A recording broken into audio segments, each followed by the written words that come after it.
Assalamu alaikum and hello to my non-Muslim viewers.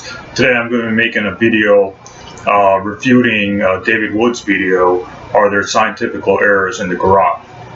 And it's part of his Answering Islam series, whatever the hell that is. But anyways, David Wood, basically, to keep this video as short as possible, I'm going to be just refuting two of his points.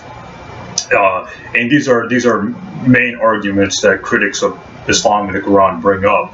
So these are two major so-called scientifical errors in the Quran that critics of Islam and the Quran bring up.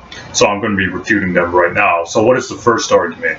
Well, I'm going to play the clip from David Wood right now, refuting the first so-called scientifical error in the Quran. So here's the clip. Stars are missiles that drive away demons. How does this work? Surah 37, verses 6 to 10. Verily, we have adorned the nearest heaven with the stars for beauty, and to guard against every rebellious devil. They cannot listen to the higher group, angels, for they are pelted from every side, outcast, and theirs is a constant or painful torment, except such as snatch away something by stealing, and they are pursued by a flaming fire of piercing brightness. Demons who sneak into heaven to steal some information are pursued by a flaming fire of piercing brightness. Muhammad explained in the Hadith that this refers to shooting stars. When you see a shooting star, it's because Allah or the angels caught a demon trying to steal something and hurled a star at the demon. Now, this is silly on multiple levels. Shooting stars aren't really stars. They're rocks that burn up when they enter the Earth's atmosphere. And how many Muslims really believe that when a rock hits the Earth's atmosphere, it's to stop a demon from getting away with valuable information? Muslims today know more about stars than the author of the Quran did. Let's look at another passage. Surah 18. So you've seen that clip, and in that clip, David Wood is basically saying that, it's absurd, or he's implying that it's absurd that stars are sent to shoot jinn or devils or demons. That shooting stars are used by Allah or God, who's God in Islam and the Quran. That shooting stars are used by Allah to throw at jinn and devils and demons who eavesdrop in the heavens to get news of future events.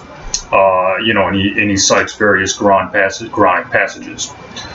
So basically his argument is there's a scientific error in the Quran because the shooting stars are used to throw against devils and demons and jinns and stuff like that. Now, is this true? Is it true what David Wood is saying? No, it isn't. It's actually the Quran. The Quran mentions nothing about shooting stars to begin with, and that's why it's an erroneous assumption on David Wood to say the Quran mentions shooting stars. However, stars do move. It's been scientifically proven that stars do move.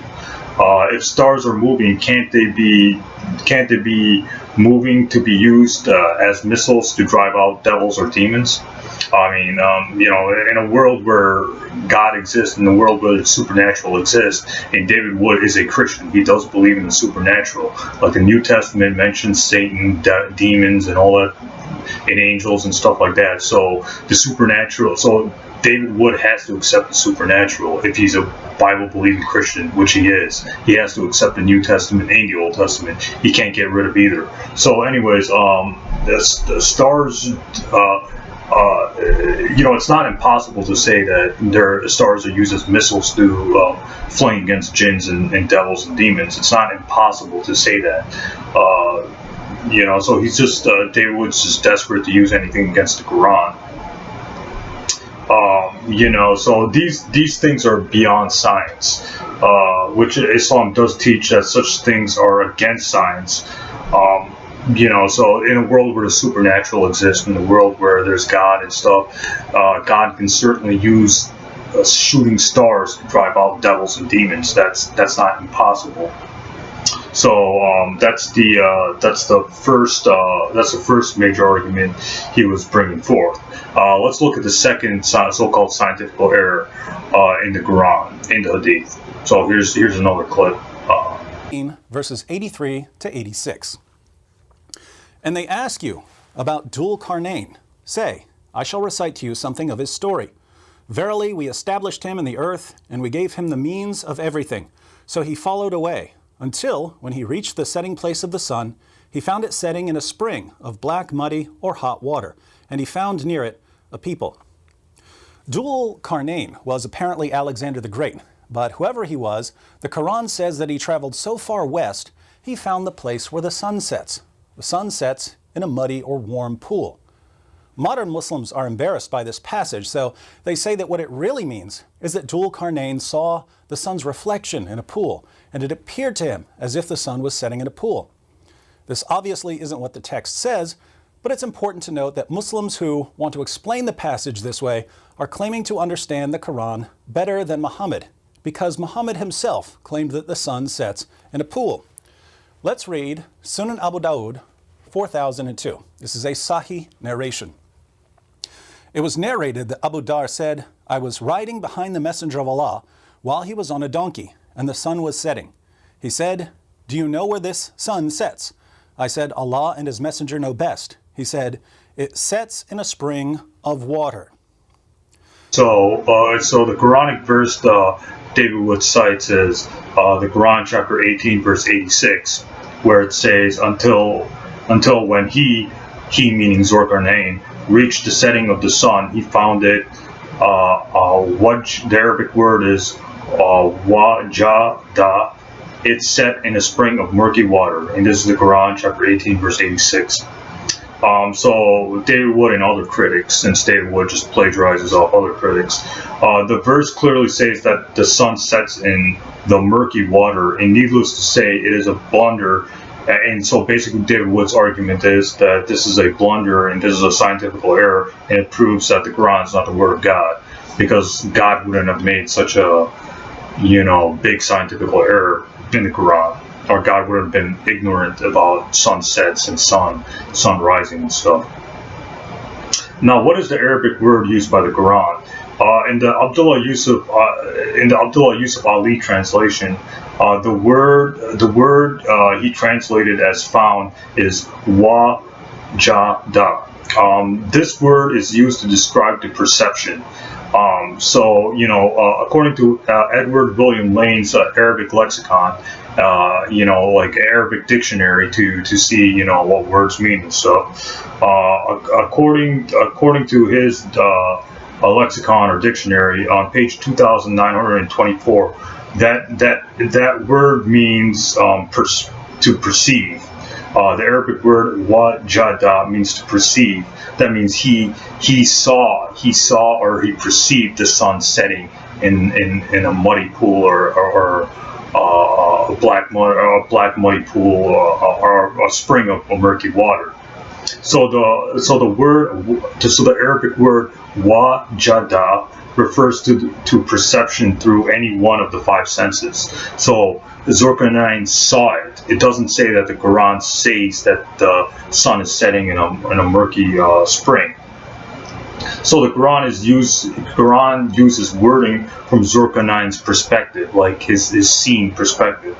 What we find is that the Quran has used the word from the perspective of Zulqarnain and merely describes his perception and how it appeared in his sight.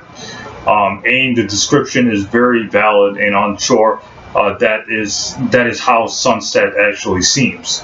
So if you just search up sunsets, you can see sunsets in the ocean, or sunsets in Hawaii, or sunsets in Cancun, or whatever. You can see images of the sun appearing to be setting in a spring of water, or a body of water, like a body of ocean, or something like that. So this isn't a modernist interpretation of the Quran. classical Muslim scholars, and the Prophet Muhammad said follow Muslim scholars, and the Quran says follow Prophet Muhammad, and Prophet Muhammad said follow Muslim scholars. Muslim scholars have always understood the Quran chapter 18. The Quran chapter 18 verse 86 like this. They've always understood it. Like Tafsir Jalaluddin also said that he found the sun setting in his perspective of the eye. Zulkarnain's perception saw the sun setting in a muddy spring or in water. Even Ibn Kathir, who is considered the greatest Sunni commentator on the Quran, said that he meaning Zulkarnain, he saw the sun as if it was setting in the ocean. This is something which everyone who goes to the coast can see. It looks as if the sun is setting into the sea, but in fact it never leaves the path which is fixed. And this is Tafsir Ibn Kathir. This is Ibn Kathir's commentating on the Quran chapter 18 verse 86. And Ibn Kathir is a major Islamic scholar. He's like, anybody who studies the Quran, whether they're a critic of Islam, or whether they're Christian, atheist, Muslim, whatever, they'll always cite Ibn Kathir, because Ibn Kathir is like the leading tafsir, leading tafsir in Islamic studies and the Quranic studies and stuff like that. So even before Ibn Kathir, there was a scholar named, there's a Muslim or Islamic scholar named Nasiruddin al-Baydawi, who was born in 691 after Hijrah, about 690 years after the Prophet Muhammad's death. In his tafsir Anwar al-Tazniyah wa Aswar al-Tawil, volume 4, page 14, he writes, commenting on the Quran chapter 18 verse 86, that perhaps he reached the shore of an ocean and saw it like that, as if there was nothing in his sight except water, and for this reason it is said, and he perceived it set. He perceived it to set, and not that it actually sets. So the Arabic word, according to Ibn Kathir and Nasiruddin al-Bahawi, according to them, the Arabic word wajada means to perceive, to see, to perceive. So, there's no scientifical error in the Quran there, according to the Arabic word, according to a correct translation of the Arabic word, wajada. Now, I don't know what kind of translation David Wood is reading from, but, whatever translation he's using, they didn't translate that Arabic word correctly. But then what about the hadith you brought up about the sun setting in a spring of warm water, that somebody added, like the Prophet Muhammad didn't say it sets in a spring of warm water. Somebody added that part into that hadith. Because if we read other hadith that talk about that same narration, and for example in Musnad Ahmad, hadith number 21,459, it doesn't say anything about the sun setting in the spring of warm water. So then how did those words come? Well, those words came from somebody named it didn't come from Abu Dar, who narrated the hadith. It came from Yazid al-Daimi, and from him his son Ibrahim ibn Zayd al-Daimi. From Ibrahim, it is narrated from 6 different narrators. So basically only one person narrated that it sets in a spring of warm water, and that person was Ibrahim ibn Yazid al-Daimi. And it is only through al-Hakim bin Utayba that these words, it sets in a spring of warm water, are narrated. So basically there were 6 narrators of those hadith, from Ibrahim ibn Yazid, and only one of them, Al-Hakim bin Utayba, quotes the particular words, and it sets in a spring of warm water. So there's only one there. So there's a narrator. So in other words, there was a narrator who added that it sets in a spring of warm water into that hadith. The Prophet Muhammad and Abu Dar didn't say that. Some weak narrator, added that saying into that hadith, but that hadith wasn't supposed to say that. There's a narrator who added those extra words, and it sets in a spring of warm water into that hadith. So that hadith, is authentic, but somebody added those extra words, and it sets in a spring of warm water into that hadith. The original hadith didn't say that, and this is according to Hafiz al-Bazar and his Musnad al-Bazar, hadith number 4010, and this is according to Ibn Sa'd.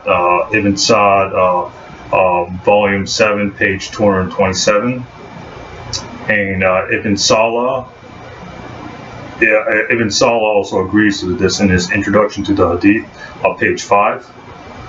So there are basically many Muslim scholars that say that hadith didn't actually say that those particular words. There's no. So in conclusion, there is no scientifical errors in the Quran or those Quranic verses that David Wood was talking about in the hadith. There's no scientifical errors. That hadith in Sunan Abu Dawud originally ended before it set, and he saw it setting in a spring of warm water. Originally, the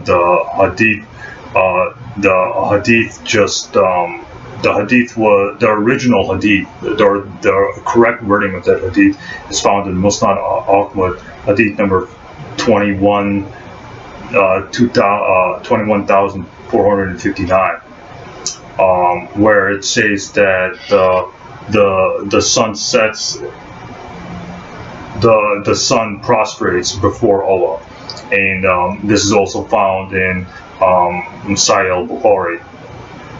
So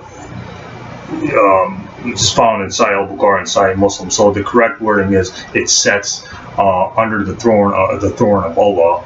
And the throne of Allah is in the heavens and stuff like that. So it's not. So you have Earth, and then you have the galaxy, the universe, and then you have the seven heavens, and then you have the heaven where Allah is. So it goes Allah, the seven heavens, the universe, the galaxy, and then planet Earth. So that's the correct reading of the hadith. That hadith talking about it sets in a spring of warm water or spring is a weak hadith, or they're weak wordings in that hadith, and they're unreliable narrators in that hadith. So some Muslim scholars have denied that hadith. Some Muslim scholars have said that it's authentic. So my thinking is that hadith from Sunan Abu Dawud could be authentic or it could be weak, but it looks like it's a weak hadith. The reason why I said it's a reliable hadith earlier is because according to the book version of Sunan Abu Dawud, it said Sahih, but looking at all the narrators in that hadith, it looks like it's a weak hadith anyway, so it can't be used. It can't be used as evidence. So Prophet Muhammad never said the sun sets on a spring of warm water according to authentic hadith reportings and stuff like that. So in conclusion, there is no the correct hadith of where the sun sets is found in Sahih Bukhari and Sahih Muslim. And in Sahih Bukhari and Sahih Muslim, Prophet Muhammad never said the sun sets in a spring of warm water, or a spring of a pool of muddy water, or a spring of water. In Sahih Bukhari and Sahih Muslim are the most authentic hadith collections after it goes to Quran, then it goes Sahih Bukhari and Sahih Muslim. So these are the most authentic, like Abu Dawud, Ibn Majah, Al-Nisa, all these other hadith collections. They do have authentic hadith, but they also have fabricated or weak narrations. So Sahih Bukhari and Sahih Muslim have the most authentic hadith collections, or hadith sayings, and those hadith found in Sahih Bukhari and Sahih Muslim never say, the Prophet Muhammad never said the sun sets in a spring of warm water or a spring of water and stuff like that. So in conclusion, there is no scientific errors in the Quran or the Hadith. Thanks. So long.